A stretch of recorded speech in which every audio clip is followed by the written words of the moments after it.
Welcome one and all. This video is for zero riders and it's about maximising the range of your bike.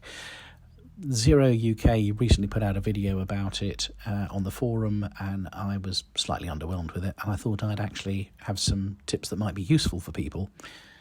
So if we get straight into it, I ride a Zero S with a 14.4 kilowatt hour battery, which has a range of up to 180 miles. We'll come back onto that in a little while, but anyway.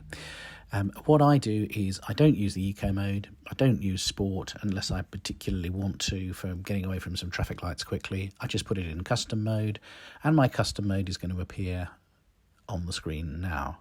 I've set it up so that I have 75% torque. I don't need all of the torque that the bike produces. I have 82% regen and 100% brake, and the reason I've got 100% brake is because it helps with the braking ability of the bike. It gives you much more braking power than without it. Now, a lot of people say they don't like having the regen on there because they want to be able to freewheel.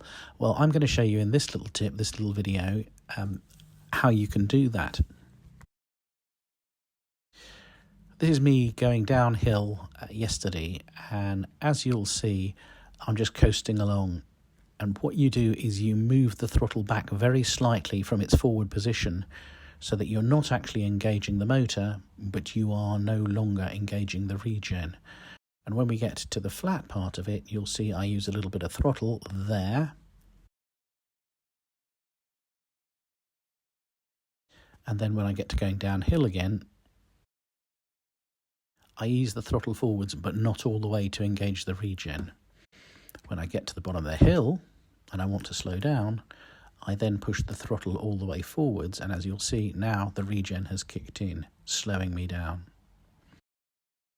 The problem with using the regen going downhill is everyone thinks you are going to be charging up the bike, but what happens is it slows the bike down to a point, unless you're going down a very steep hill, it slows the bike down to a point where you then have to re-engage the throttle to pick it up to speed, whereas coasting along, you can coast with full regen if you wanted to, you just have to find that sweet spot on the throttle.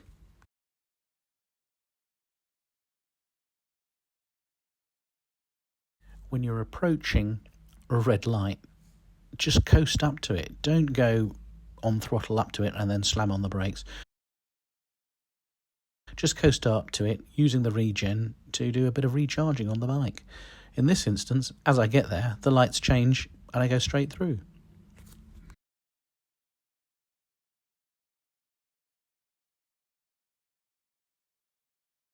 Now, I said that the Zero S is supposed to have a maximum range of 180 miles. Well, here we've got me on my bike, on my commute. I don't ride the bike slowly, although I'm only doing 24 in this particular instance, but that's probably because I'm in a 20-mile-an-hour zone. But and this shows that I've got a range of 93 miles, and I've already done 91 miles. So that's already slightly over that. But if we move on to the next picture, it's got 165 miles of range and 43 miles used. Now, I know everyone is saying, yeah, but you know, anyone can do that over a small period of time. Okay, well, the following day I've now got 122 miles of range left, and I've done 83 miles. So that's well over 200 miles as a combined range.